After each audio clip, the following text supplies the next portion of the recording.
This segment sponsored by Foster Financial. Welcome to Women's Wealth Wednesday, where we are continuing the conversation with Caleb Doane with Foster Financial, and we're giving advice specifically to females. Hi. Hi. How's it going? It's going well, thanks. Good. Okay, so we've been having a really great conversation over the past few weeks about women retiring earlier than the men that's in their household. And we talked last time about Social Security and how the different options can vary. And I just love what you shared. I know we're going to continue talking about that today, correct? Yeah, that's exactly right. We've definitely kind of seen that trend where a lot of women will retire a couple years prior to their husbands. That's oftentimes when they're considering taking Social Security. Yeah. And one of the big questions that we get is, can I still work part-time while I'm taking Social Security?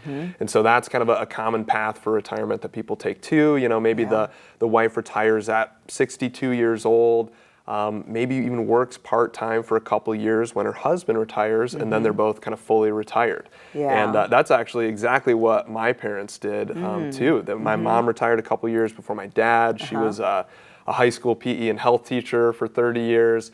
She retired, worked part-time at a community college for a few years. Then when he retired, they, both went and took a long vacation, which was well-earned. Live their best lives. Exactly. But yeah, we often get that question, can I take Social Security while working part-time after I sort of retire from my career? Right.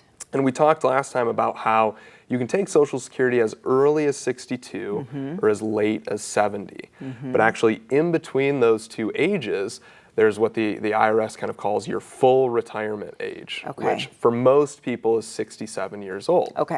And so if you're taking Social Security prior to that 67 years old, there are actually income limits on what you can earn before your Social Security starts getting reduced. And so for 2023, that limit is like $21,240. And so if somebody is below that age of 67 and they're taking Social Security, let's say they earn $10,000 over that limit, their Social Security would actually be reduced by $5,000 over the course of the year. So you're saying it has to do with their income. So the income is still monitored. Exactly. While they're taking Social Security until they hit the full retirement age? Yep, that's exactly right. And then if you're after that kind of age 67, you can still work part-time, make as much as you want, and your Social Security benefits wouldn't be altered. That's so interesting. So it's that 62 to 67, so that 5-year range. So let's say that someone gets, let's just throw it out there, $5,000 a year from Social Security at 62. If at 65 they decide to work part-time and it goes over whatever their annual limit is, that $5,000 will be reduced from that point? Yep. Yeah, it'll just be reduced in the year that you earn over that limit. And basically how it works, it's like for every $2 that you earn over that $21,000 limit, $1 of your Social Security gets reduced. So, I mean, if you're really close to that limit, usually the Social Security doesn't get reduced too much, but it's still something to consider. And if people are thinking, hey, maybe I'll work part-time in retirement, that is a big factor that we consider when thinking when they should turn on Social Security. Because of course, if almost all of their Social Security benefits going to get taken away, a lot of times we'll say, hey, maybe we should wait until you're 67 or, you fully retire and are no longer working part-time. Right. And so, and really that goes to what we talked about the last time, is just the fact that once you lock in whatever that rate is, it does not increase. So if you decide to retire at 62, exactly when you can, you will not get as much Social Security if you would have waited until 70, correct? Yeah. So that's always a big factor that we consider. Does it make sense to postpone it? And there is like a slight caveat, which is a lot of people think if their Social Security gets reduced by them, making over that threshold, that money is just gone forever.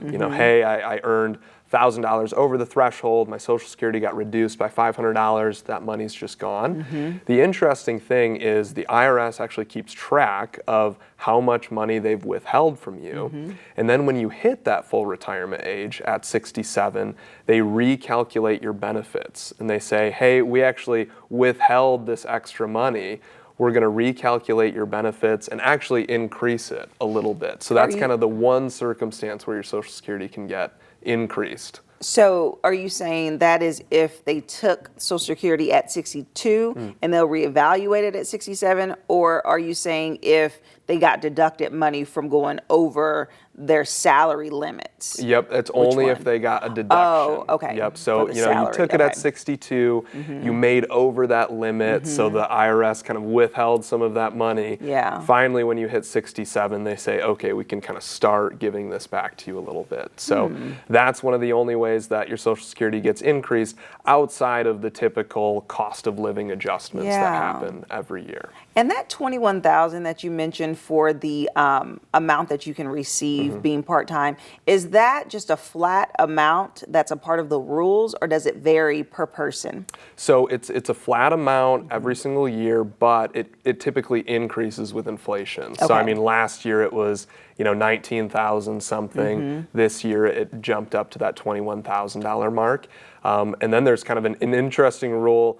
In the year that you're turning 67, they actually increase that threshold up over $50,000 too. So typically in the year that you're turning 67, most people don't have an issue with making over that limit since it's so high. But prior to that, it's something that we definitely like to keep an eye on. So whenever people come in and they're sort of considering retirement, considering turning on Social Security, these are all the questions we kind of go through with them.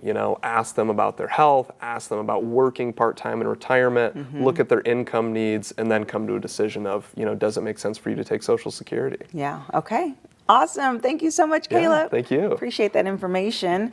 And as you heard, it is so important to talk with a financial advisor when you are considering retirement, and Foster Financial is there for you. We'll leave their phone number listed below, and we'll be right back. This segment sponsored by Foster Financial.